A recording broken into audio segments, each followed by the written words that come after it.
గురించి. ఆమె సింగిల్ ఒక్క మాటలో చెప్పాలంటే ఒక ఐరన్ లేడీ అనే అనొచ్చు. మేము చిన్నప్పటి నుంచి చూసాం కదా. అయితే మా ఆయన ఏమన్నాడంటే మా అన్యులు అని అన్నాడు. యాక్చువల్గా మా నాన్న క్రిస్టియనే, మా అమ్మ హిందూ, వాళ్ళకి లవ్ మ్యారేజ్ ఒకప్పుడు. మా అమ్మ హిందూ, మా నాన్న క్రిస్టియన్. అదో మా చిన్న ఉన్నాడు ఇక్కడ మైకల్, వాళ్ళ అమ్మనే పెళ్లి చేస్తుంది మా అమ్మ. అయితే ఆ లవ్ మ్యారేజ్ మా నాన్న మంచోడు కాదు, బాగా తాగబోతాడు. తొందరగా మమ్మల్ని ఏం చూసుకోలేదు, వదిలేసారు. వాళ్ళకి డైవర్స్ అయిపోతుంది. తర్వాత మా నాన్న మాకు తెలియకుండానే ఎప్పుడో చనిపోయారు. సింగిల్ మదర్, మా అమ్మ ఒక్కతే నన్ను మా అన్నని పెంచింది. అది కూడా ఆ క్రైస్తవంలోకి వెళ్ళి, అంటే ఇది సాక్ష్యం నేను లాస్ట్ ఇయర్ చెప్తున్నా, ఇప్పుడు కూడా చెప్తున్నా, ఎవ్రీగా చెప్తా. ఎవరైనా ఒక్కరైనా బలపడతారేమో అన్న ఉద్దేశంతో చెప్తున్నా. మా అమ్మ లైఫ్ స్ట్రక్చర్ ఎట్లా ఉంది, ఇప్పటి వరకు విన్న సాక్ష్యాలన్నీ ఎట్లున్నాయి మా అమ్మ పట్ల. క్రైస్తవంలో బైబిల్ గురించి, ప్రేయర్ గురించి, వాక్యం గురించి ఎంత స్ట్రాంగ్ అన్నది అందరూ విన్నారు కదా. ఆమె అలా పుట్టుకతో క్రైస్తవ్యులు కాదు. క్రైస్తవ్యంలో పెళ్లి చేసుకొని ఆ భర్త మంచోడు కాకపోవడంతో యేసుక్రీస్తు మీద, దేవుడి మీద కోపంతో, ద్వేషంతో అందులో నుంచి బయటకు వచ్చేసింది.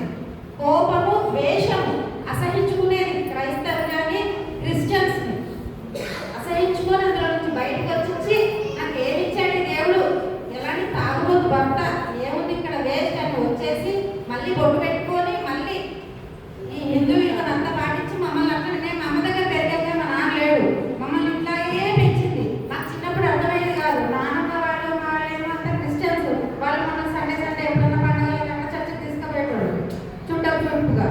మా అమ్మ ఏమో ఇట్లా అంతా ఇట్లా ఇంట్లో పెట్టుకొని అంతా పెంచేది. మా అన్న కూడా చిన్నప్పటి నుంచి అదే కోపం, మా నాన్న ఇట్లా అంటాడు కదా అని ఆయన కూడా ఎక్కువ హిందూజం మీదనే ప్రేమ చూపించేటోడు. అట్లానే పెరిగినా మేము.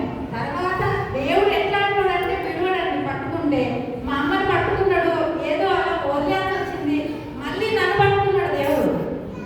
నాకు లవ్ మ్యారేజ్ అని చెప్పాడు కదా ఆయన, మా ఆయన పేరు ఆనంద్.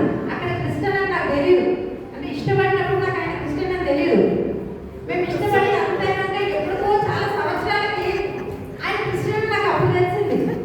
అప్పటిదాకా నాకు ఆయన క్రిస్టియన్ అని తెలియదు. దేవుడు మళ్ళీ ఆ రకంగా మమ్మల్ని పట్టుకున్నాడు. పట్టుకొని అది కూడా ఎంత మంచి భర్త అంటే అసలు నేను వర్ణించలేను నా భర్తని. అంత మంచి భర్త, అంత మంచి అల్లుడు, అంత మంచి తండ్రి. అట్లాంటి ఒక వ్యక్తితో నాకు పరిచయము, పెళ్లి జరిగింది. ఆయన బట్టి మా అమ్మ మళ్ళీ నా కూతురు, నా అల్లుడు క్రైస్తవులు ఉంటే నా కొడుకు మళ్ళీ ఇంకోలాగా హిందూలో ఉండకూడదు. నేను ఉన్నా, నేను చచ్చిపోయినా మీరు నలుగురు ఎప్పటికీ కలిసి ఉండాలి. ఒకళ్ళు హిందూయిజం పాటిస్తా, పూజలు చేస్తా, ఒకళ్ళు ప్రేయర్లు చేసుకుంటా, అలా వాళ్ళ కుటుంబాలు ఎట్లుంటాయని మా అమ్మ కూడా మెల్లగా మళ్ళీ చర్చికి రావడం స్టార్ట్ చేసి, నా కోసం చర్చికి రావడం స్టార్ట్ చేసి, మా అన్న కూడా మళ్ళీ ఒక క్రిస్టియన్ వైఫ్ని వెతికి క్రైస్తవులు నాకు ఆయన చూసి పెళ్లి చేశారు. మళ్ళీ ఎప్పుడు రావడం మొదలు పెట్టిందో మళ్ళీ దేవుడు అంతకు మించి పట్టుకున్నాడు మా అమ్మని. మా అమ్మని వదలలేదు. ఎట్లా పట్టుకున్నాడంటే మీ అందరి సాక్ష్యాలే సాక్ష్యం, అంతలా పట్టుకున్నాడు. ఒక పాస్టర్ కన్నా గొప్పగా చెప్పగలరు మా అమ్మ వాక్యం. మా అమ్మ లాంటి ఇంకా అంత పట్టుదల, ఏది పట్టుకుంటే అది పట్టుదల. మళ్ళీ ఆ కొంచెం మా చిన్నారిలో చూస్తున్నాం అంత పట్టుదల మీద. ఆ లక్షణాలు కొంచెం ఆమెలో కనిపిస్తున్నాయి మాకు. అంత పట్టుదల అనమాట, ఏది పట్టుకుంటే అంత పట్టుదల. బైబిల్ అయినా ఏదైనా కానీ ఆ రకంగా వారి అమ్మ గురించి, అమ్మ ఏది కూడా ఇట్లా మామూలు నార్మల్ రోగాలు మాటలు ఏం మాట్లాడదు. వాళ్ళు ఇట్లా వీళ్ళు ఇట్లా అని ఇదని మాట్లాడదు. మనిషి కనిపిస్తే బైబిల్, పాస్టర్ కనిపిస్తే పండగ, ఒక డౌట్ క్లియర్ అవుతుంది నాకు అనుకుంటుంది. ఆ రకంగా ఆమె ఉంది. అంటే ఆమె సాక్ష్యం ఈ రకంగా అందరూ పాస్టర్లు చెప్తారు అమ్మ గురించి సాక్ష్యం. అది వింటుంటే మాకు చాలా సంతోషం. సో దేవుడు ఎప్పుడైనా మనల్ని పట్టుకుంటే ఇంకా వదలడండి. మనం ఆయన పట్ల మనం ఆసక్తి చూపిస్తే పట్టుకున్నాడంటే వదలదు ఇంకా. మా అమ్మనే దానికి సాక్ష్యం. మీరందరూ సాక్షులే కాదు. నా ఈ చిన్న సాక్ష్యాన్ని దేవుడు దీవించాలి.